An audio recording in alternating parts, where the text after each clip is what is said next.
Hello, hello, and welcome to episode 132 of the Eyes Free Sports podcast. My name is Greg Lindberg. Here on episode 132, our guest is a longtime goalball player, and she actually won a silver medal at the Paralympics in Tokyo, which were held in 2021. So why don't we go ahead now and hit the goalball court and get rolling toward episode 132 of the Eyes Free Sports podcast. Okay, so here on this episode of Eyes Free Sports, I would like to welcome Mindy Cook to the podcast. And Mindy is a longtime goalball player, also a Paralympian and a silver medal winner at the Paralympics. Mindy, welcome to the podcast. Hi, Greg. Thank you so much for having me on. I'm super excited to be a part of your podcast. I know some of my teammates have been on and really enjoyed speaking with you and listening to your podcast. I have learned so much from your podcast about different organizations, different sports, and I've really just enjoyed some of the things that you've done with Mind's Eye and One Court and other sports. Awesome. I really appreciate that feedback. Thank you for listening, and glad to hear at least, one person is benefiting from these conversations. So thank you. Appreciate that. Yeah, of course. Cool. So why don't we go ahead and dive in here? Just as far as your background, just talk to me about where you're originally from and your early childhood years. Sure. I am from Salina, Ohio. It is a rural city in the western part of Ohio, and I grew up as the youngest of three kids. I have an older brother and an older sister, and I had such an amazing childhood. I really loved the community that I grew up in. And we were always active, always doing something. One of my sets of grandparents lived on a farm, so my cousins and I were always walking to the creek there, and then my other sets of grandparents lived on a lake. So my cousins and I on that side were always swimming and kicking the kickball around and just having a lot of family time. And my family was just a super supportive family. And even though I had a visual impairment that I was born with, it is genetic, that my parents always taught me that I could do anything I wanted to. And they never stopped me from trying, even though I know they wanted to just, keep me safe and inside. But, they never stopped me and always encouraged me to do whatever I wanted. And I thought that was really great, just have the siblings that I had that were always including me and helping me, grow up and be successful. Nice. That's so important to have that family support and, kind of letting you do your thing, not necessarily hovering like helicopter parents, especially as someone with a disability, kind of giving you that independence, it sounds like. Yeah, exactly. And they allowed me to do the things I wanted to do. But with all that being said, there were definitely challenges as I grew up in a world that was made for able-bodied people. So some of the challenges I had were things like sports, and I tried different sports like soccer, and that didn't turn out too well. I got hit in the head a few times, and I was never really able to track the ball, and so I wasn't able to do that. And turning 16 was also a very challenging time in my life, where all of my other friends were getting their license. But it was a really cool story that kind of came out of that, because on my 16th birthday, I would always sit with my sister's friends, and I'll just never forget that they knew that was a challenging day. So they brought in a cake and they all sang happy birthday to me. And that's just one of those challenges that turns into a good story. And then, just growing up, and you're looking forward to getting a job. And when I got my first job, I was unfortunately let go because I was unable to keep up, and I was not given the accommodations that I needed. But that turned also into a really good life experience, and news spread pretty quickly that I was let go from my first job. And so I was hired on by an Italian restaurant in the community, and I really thrived and succeeded there with the accommodations I needed, and learned so much about customer service and working in the restaurant industry. So all of that to say is that there's definitely challenges growing up, but I felt like they all turned into good stories, and that growing I did feel a little bit different and a little bit inferior because of those challenges. And I wouldn't know until later that the missing piece of my life was that goalball part. So I was very happy and fortunate that I was able to find goalball later on in life. Sure, sure. I appreciate that perspective and that feedback. So, in terms of your visual impairment, what is your actual condition that you have? Yeah, so I was born with a genetic visual impairment called aniridia. And so that this means that the iris does not fully develop in the eye. And the iris is the colored part of your eye. So it is hard for me to see a lot of detail and distance. And I also have nystagmus, and that means that the eye shakes and involuntary eye movements, and it's where the eye is just trying so hard to take in everything that it's seeing at once and trying to relay that all to the brain. So my vision is blurry and it's hard to go from light to dark. But yeah, it's genetic, but I am the only one in my family to have the condition. So my family and I, we kind of learned all about it together. Right, right. Gotcha. So then in terms of your higher education and your career, I know you've gone on to a pretty lengthy career. I think you're still with the same organization, I believe, if you want to talk about your career. Yeah, of course.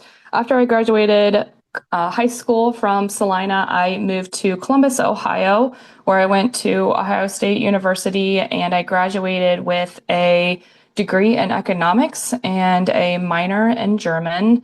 And out of college, then I started working for an Ability One company, which is a contractor for the federal government, and they hired people with visual impairments. And from that job, then I moved into working for the federal government. And where I am now, I work for the Department of Defense, and I work underneath an agency of theirs called the Defense Logistics Agency. And my role is a contracting officer. And in this role, I buy spare military parts for our warfighters in the military and make sure that our nation's defense is ready. Wow, that's definitely a fascinating line of work, I gotta say. Yeah, thank you. I really, really enjoyed it, and I really enjoy working for the federal government. I think that they are a really great employer, and they are able to provide me with all the accommodations that I need to help me be successful in my position, whether it be Zoom text to help me see my computer, or I have two 32-inch monitors at my desk. And so it's very nice to be able to not be afraid to ask for anything and have the government be able to supply me with the things that I need. My management is just super supportive as well, and they've really helped me be able to be successful and be able to train for goalball at the same time. So I've been there for about 12 years, and I think I'll stay there for a lot longer. Wow, that's awesome in this day and age. So many people hop around. So just really glad to hear you found something you've been able to stick with for a while and still enjoy. Yeah, absolutely. Nice. So then, yeah, let's transition to adaptive sports. So I'm curious, just as a child, did you have the chance to play any adaptive sports growing up? No, I did not.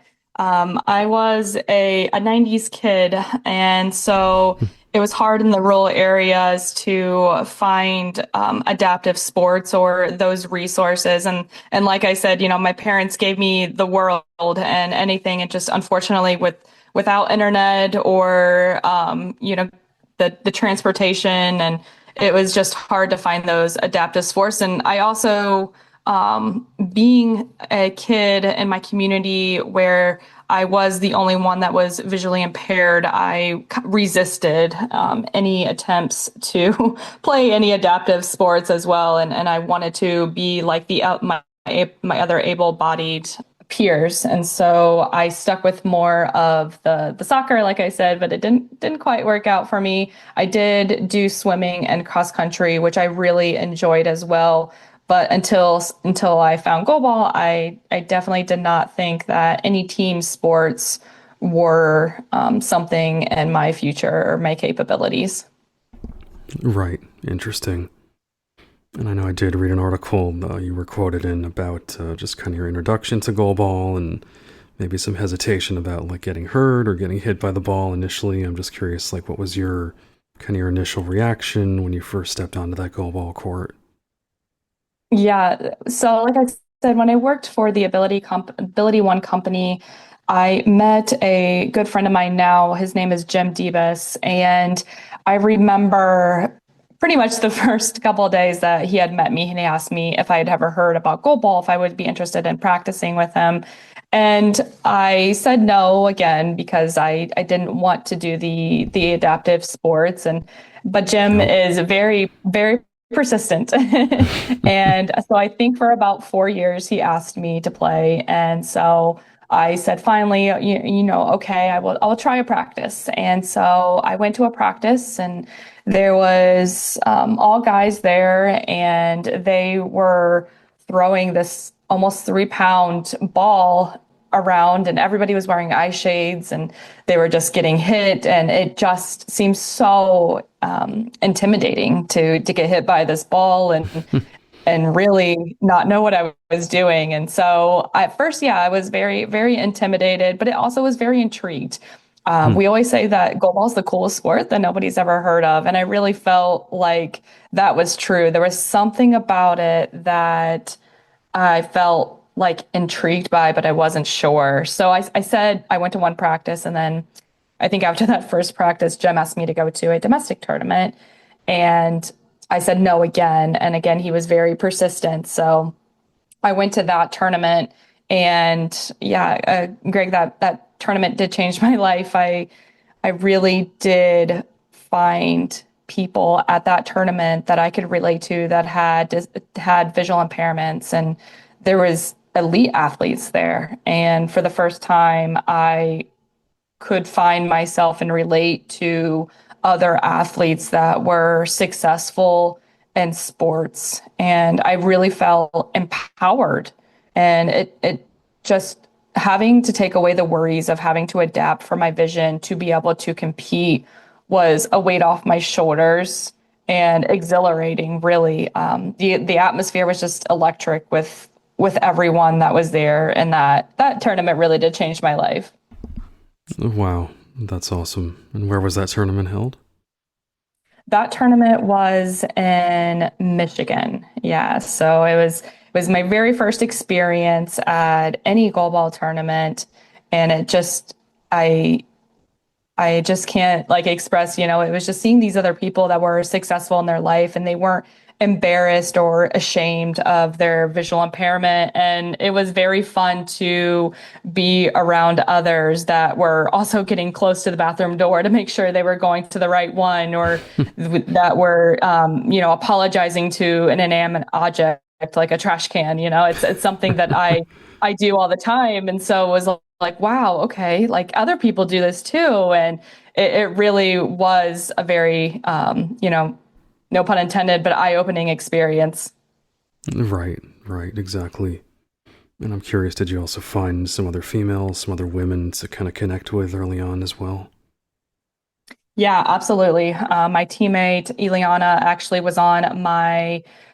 Mason was on my team that first tournament, and she really was a great role model and showed me the sport and how to play. That first tournament, I actually got an eye shade penalty, and I think that was my very first time on the court. So I didn't start off too strong, but she was very calm, and she introduced me to some of the other national team players and other players from around the country. I know she introduced me to Asia Miller that tournament, and Mirabai Huking, and it was very nice to meet other people. Sure, absolutely. So then you definitely did compete in the Tokyo Games, originally scheduled for 2020, but obviously because of the pandemic were delayed by a year to 2021. And any tournaments, anything you want to mention just leading up to the Paralympics? Yeah, I definitely think that the leading up to the Paralympics, from my time from that first tournament up until till Tokyo, was really an amazing experience, because for the first time I knew that that was a passion of mine that I wanted to pursue was to play goalball. I at first just wanted to get better. I just wanted to enjoy the sport. It was something that I found that I could do and I could be successful in. And so after that tournament, I asked my supervisor if I could take vacation. And so I took vacation from my job and I traveled out to Fort Wayne, Indiana, where they had the resident program at. And I got to be a part of that program and train with the national team members. And they really just took me underneath their wing and showed me how to play the sport and helped me grow. And they really were these great successful role models that show me how to have a job and while maintaining and training and what it takes to be an elite athlete and the dedication and the resilience. It was really, really a cool experience for me. And I'm very grateful to have those individuals and those female athletes that I could look up to and just share a court with. And so then when I was named to the national team, it was an honor to be able to be included with them and then leading up to Tokyo. And that's when we went to the games and found out that we were going to play together. And it really was a dream come true to be a part of that team. Right, absolutely. I'm sure just, like you said, all the hard work, the training, everything finally paid off in getting that honor, right? Oh yeah, absolutely. It is a very hard work. And as I said, I was working at full time at this point, and to be able to work with my supervisor, who I had said that I had this dream that I want to go to Tokyo, and so my supervisor at that time was very understanding, and she just said, okay, how can we make this work? And so we were able to work out a situation where I was able to train, and I was also able to work. And so a lot of days we trained 5 days a week, and so a lot of days I would be getting up at 6:30 to work, and then I would go to practice for 2 to 3 hours, and then I would come back and at the residence program and work for the rest of the day.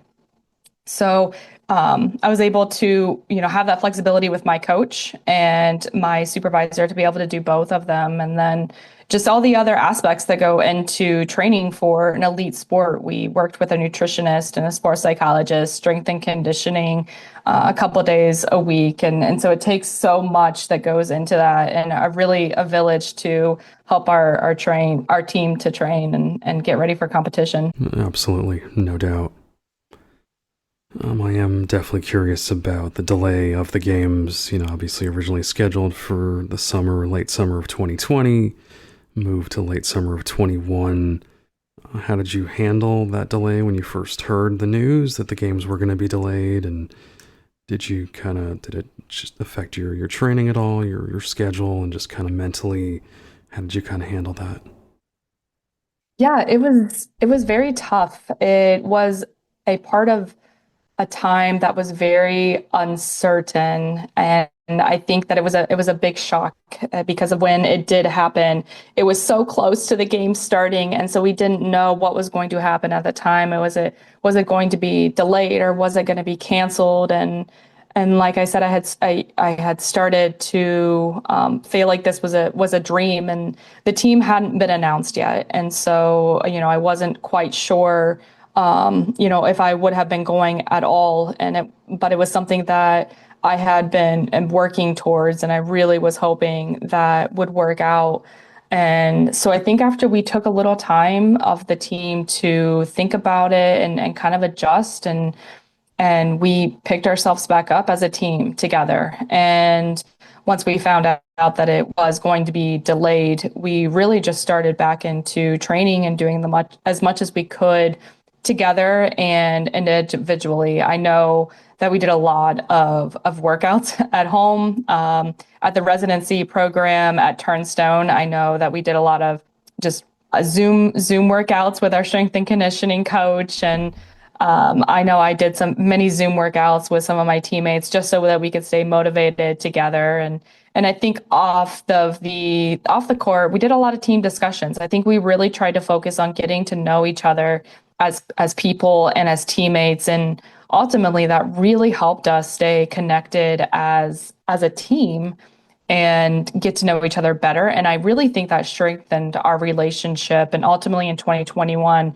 it made us a better team because we knew each other, what each other needed to be supported. And I think along with that support also was my family support and my whole support system that I have, which is really built on faith. And I know that my family is a rock in faith, and I really pull from them and from their faith. I know my sister during that time, a few years prior to that, had really struggled with some of her dreams and starting a family. And I'll never forget that she had a lot of faith in that time. And I pulled on that and that memory. And she's my sister is my biggest role model. And so just during the time of the delay, I remembered the faith that she had in a period of uncertainty. And I tried to pull on that and knowing that, at times of uncertainty, but just have to keep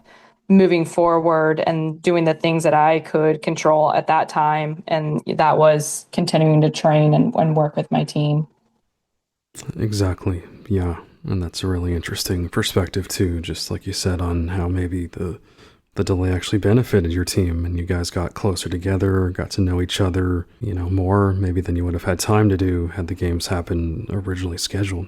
Oh, yeah. Yeah. And I really think, and for me, it did give me a lot of time to continue to grow and the game and continue to ask questions and keep with repetition. I really think that we benefited from that extra time, just getting to know each other, spend more time on the court and focus on our drills and focus on our opponents and being what we needed to do to take ourselves to the top of the podium. So I really do. It was a hard time, but now looking back on it, I really do appreciate that time and that extra time that we had. It's something that I will never forget. And one of that pivotal points in the Tokyo Games was a shootout that we had in our semifinal game. And ironically, that was one of the things we extra practiced during that delay was doing a shootout. So definitely very beneficial for us. Absolutely. Yeah.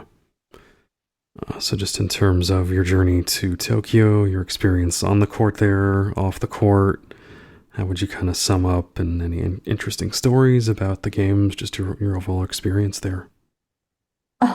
Yeah, it's so hard to really sum it up. It was just a such a unique, amazing experience, and it was a joy and an honor, and to be able to represent my country is something that is very hard to put into words because there are no words to describe how it feels to wear the stars and the stripes and know that you are able to represent your country in this way. It was a dream come true and absolutely a huge moment. And to come back with a silver medal was just the cherry on top. The whole experience, I would say, is very unique. There's so many aspects that we were, taking care of. It was during COVID, but I had nothing else to compare it to. So for me, I really enjoyed every part of it. The athletic village or the athlete village is a place where it's kind of its own community, really. There is a dining hall that's open 24/7.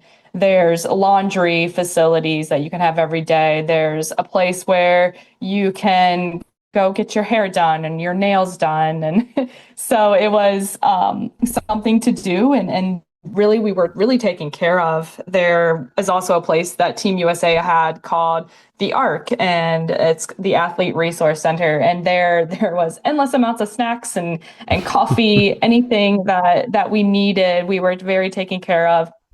There was TVs there that we could watch the other games. And so, yeah, I just, that 2 week period of the games was exhilarating, starting out from the opening ceremonies and being able to walk around the track albeit it was an empty stadium because of COVID, but we were able to chant USA before we walked out around the track, and I had so many goosebumps Mm. just being a part of that. And my teammate Lisa Chikowski was a veteran of the team, and she made sure that I was able to wave to the camera and be on TV and on NBC. And it was just a very cool moment to share that with my teammates again, and to have that reward of everything that we put into leading up into that games. And like I said, there was laundry, and so some of my favorite memories of being with the team is just every morning was our routine was to take our laundry down and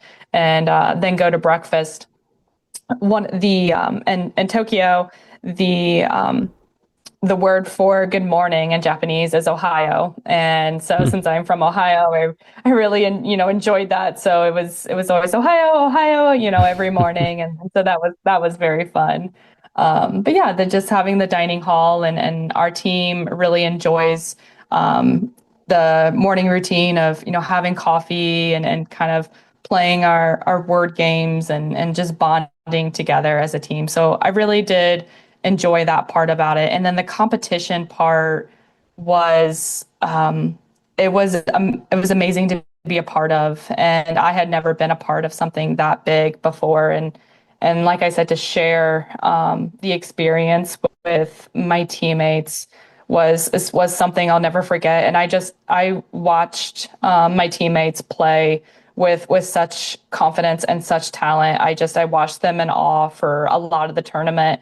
As a new player, I did not get a lot of playing minutes, but it was just incredibly to be a part of that team and to be able to watch my teammates really shine. And we just together as a team really we were always able to come back. We were down a couple times and we're always able to come back in the game, and then eventually earn us our silver medal. Nice. That's amazing. I just got goosebumps kind of hearing you recount that story. So I appreciate that. And I did read, I know you did reference the game against Brazil. And I think you did make a pretty key defensive stop from what I recall reading in overtime, right? Yeah, yes. Greg, that was an amazing team win. It took everybody, and it really did. And I think that's something that will hold a very dear spot in my heart. We were down 2-0 in the final minutes of the game, and one of my teammates, Amanda Dennis, was able to score 2 goals. And the last couple minutes to tie the game up, and it did give you goosebumps and wow, oh my gosh, and so then we went into overtime, and goalball. With overtime there is 2 periods of 3 minutes, and our team played amazing defense again, and so did Brazil. Brazil is a great team. They are such a talented team, and all my teammates played. My other 5 teammates played in that game, and during the game time and during overtime, and they just did so well. And then after that, it was still tied, and so we went into a shootout. And with a shootout, there's all 6 players will throw and block, and so I was set to go last. My 5 teammates had gone before me, and I think we had gotten scored on once. We scored, and after 4, it was tied. And then after our 5th thrower, Ileana Mason, she was able to score a goal, and then we were up by 1. And so the what I was next, and my job was to block the ball. I don't think I knew it at the time, and now it's a funny story. My teammates tell me they didn't want to tell me because they didn't want me to know. But if I blocked the ball, the game was over. And I was such a new player that I think it was a good thing that I didn't know. But I just knew my one job was to go out and to block the ball. And so I remember, my coach, Jake Chikowski, put his hand on my shoulder, and I just took a deep breath and I said a prayer. And after that, my mind really went blank. and I remember walking out onto the court. I really don't remember much else. I just the next thing I really remember is that I blocked the ball, and I think I was really yeah, I was really surprised. And I was so grateful and so excited. And it took a minute for them to called the game over. And when they called the game over, my teammates, I could just hear their shouts and screams and joys and excitement. And a funny story though, I still clung to the ball, and and the ref finally came over to me and he said, "I'm sorry, you can't keep it," you know. And so he was finally able to pry the ball away from my hands. Wow. But yeah, and I just celebrated with my teammates and jumped into my teammates' arms, and yeah, it was a moment that I will never forget. And having that team moment means everything to me. And since that time, I think that team win and that moment has meant more and more and more to me as time goes on. Right, right. That's amazing. And like you said, Yeah, just defeating Brazil, just historically such a talented, goalball program. yes, they were very gracious, and they are such a great team, and they are, very respectful, and we're friends with their athletes, and it was very hard because they are such a great team, and we know them very well, and they are such a great team. And so yeah, it was something that we will forever treasure together. Right, right. That's so cool. Kind of on that note, I'm curious, did you get to interact with athletes from other countries as much? I know there were a lot of restrictions in place on that. Unfortunately, we were limited in our interactions with other teams. We did do what they call pin trading in the Paralympics, and other sports may do this too in other events. And that is where you take a pin, and we had ours of goalball. Like it was, I think it looked like it just had a goalball on it, and maybe said USA goalball. I can't remember exactly, but we would have our organization, USABA, sent us down with probably 20 to 30 pens per person. And we were able to trade those then with other countries. And so we would, meet other athletes, and if they would be from other sports, other countries. I think I got wheelchair volleyball and basketball from other countries. And in that way, it just kind of gave you a way to meet other people and to be able to talk about their experience, or, even if you weren't able to communicate, just a smile and a wave, and learn about other sports that were in the Paralympics. Nice. That's really cool too. Yeah. So unfortunately, I know the women's team, the U.S. women's goalball team, did not make it to Paris this past year for the Paralympics. But any other notable tournaments or experiences you've had since Tokyo you want to talk about? Yeah, since Tokyo, it's also we've done a few other tournaments since then, and I think since Tokyo has just been a great time for me to continue to work on my game and have that repetition and learn and continue to grow with my teammates and really work on the things that we know that we need to work on to get better and continue to be successful. And like you said, unfortunately, we did not qualify for Paris, and that was a bummer. And we were able to kind of take that as a team, and we were able to kind of come back from that and continue to train this year and start getting our plans together. So what does the next quad look like? What does the next year look like? And how can we be better as a team? Exactly. Well said. All right, so I know we've definitely touched a lot on the Paralympics and your international goalball experience, but I know you also have a lot of domestic goalball experience as well, if you want to talk about that. Yeah, I do. It's been a really fun journey to be involved with the domestic football. After Tokyo, I really wasn't sure what was next and what I was going to do, but I knew that I wanted to use the Paralympic platform that I had now for something good. And I realized that it was really important to me to continue to grow the sport of goalball and really to spread the awareness about goalball. And fortunately, I was connected in 2022 with a few other young ladies that lived in Ohio that were also interested in pursuing the sport of goalball and wanted to start a team. And so I was able to be that final link for them to be able to start a team. And we started the Ohio Monarchs as a female domestic club team in Central Ohio. And we've been together for a couple seasons now, and we're currently training for our season coming up, and super excited about that. And as we train, we also are involved with the community, which has been a really cool and fun part about our team is that we perform clinics for the community and we'll have workshops for schools if they want us to teach kids about disability and about the sport of goalball.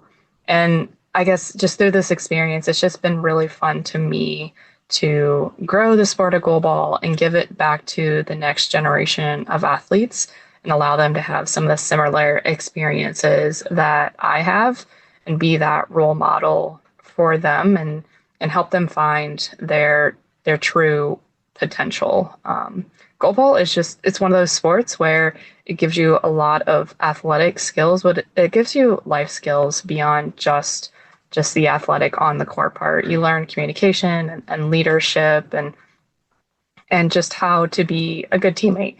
And I think that goes a long way for females, especially to empower them to develop and be their best. So yeah, I've really enjoyed the Ohio Monarchs and really looking forward to it. We've continued to grow our team now into several young ladies now on our team, and it's a super exciting experience going forward. Nice. And that's so cool. Like you said, you get to give back to kids, to younger people, to help grow the game as well. Yeah, I'm really looking forward to seeing what's next in our chapter. Nice. And I am curious, I don't know if you know offhand, but like how many total domestic goalball teams are there, and kind of how does the schedule work? Are there like pretty regular tournaments or? Yeah, it's really exciting. The teams are actually always growing. I know I don't have a specific number, but consistently there's at least, six female teams at each tournament, and well above that for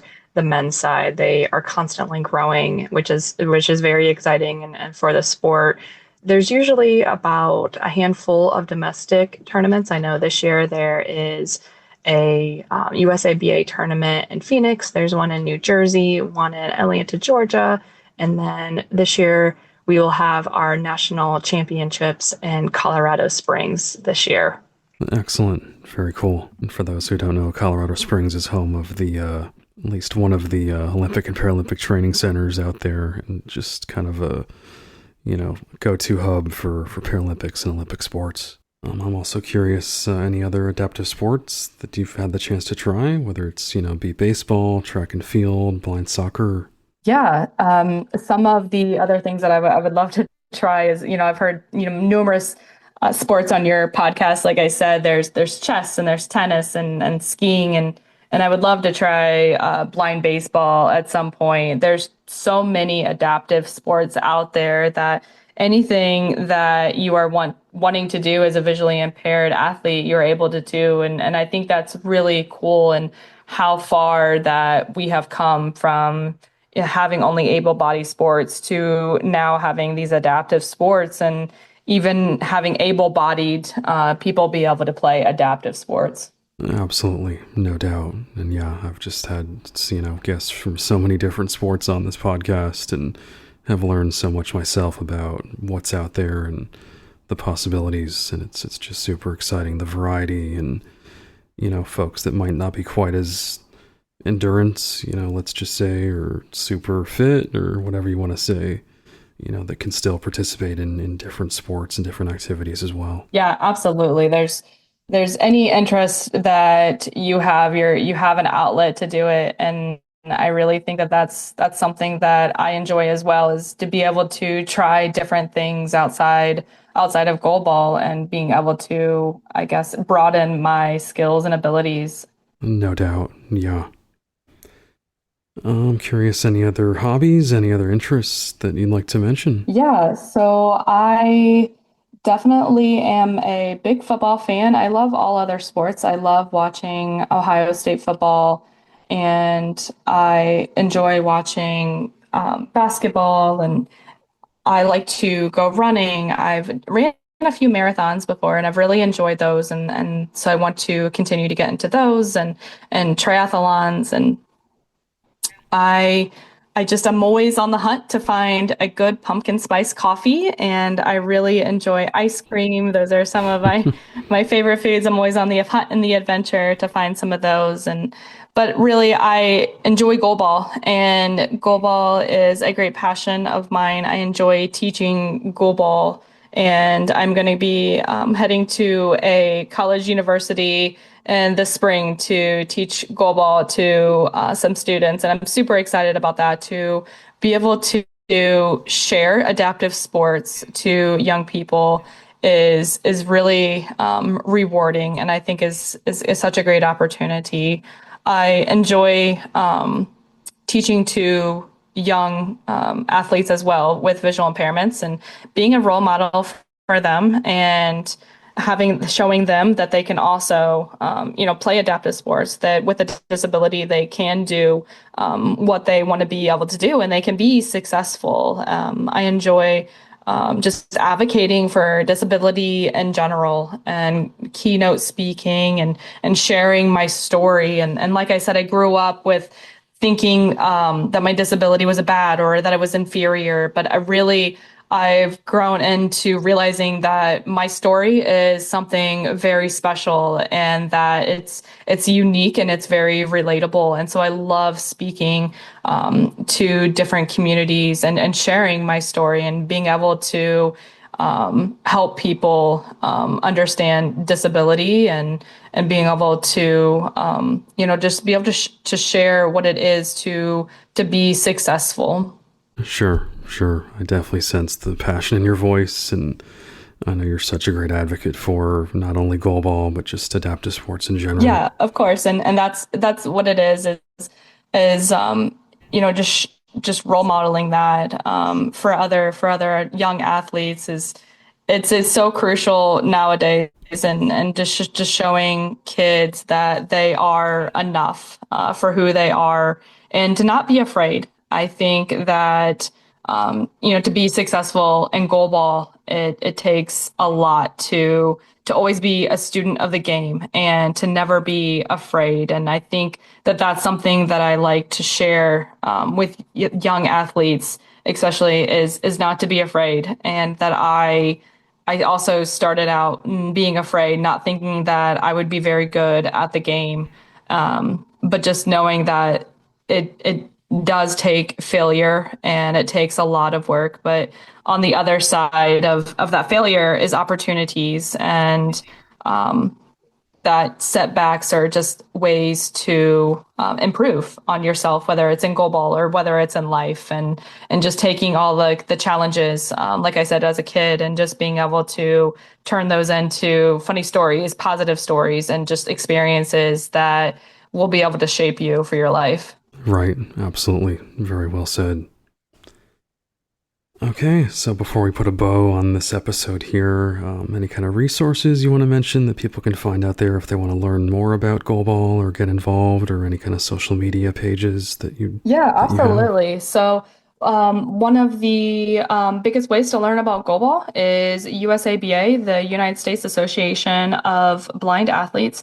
They are a great resource for goalball and blind soccer, and they are on social media as well. I do know that both the men's and the women's national team have social media pages as well. They are on Facebook and Instagram.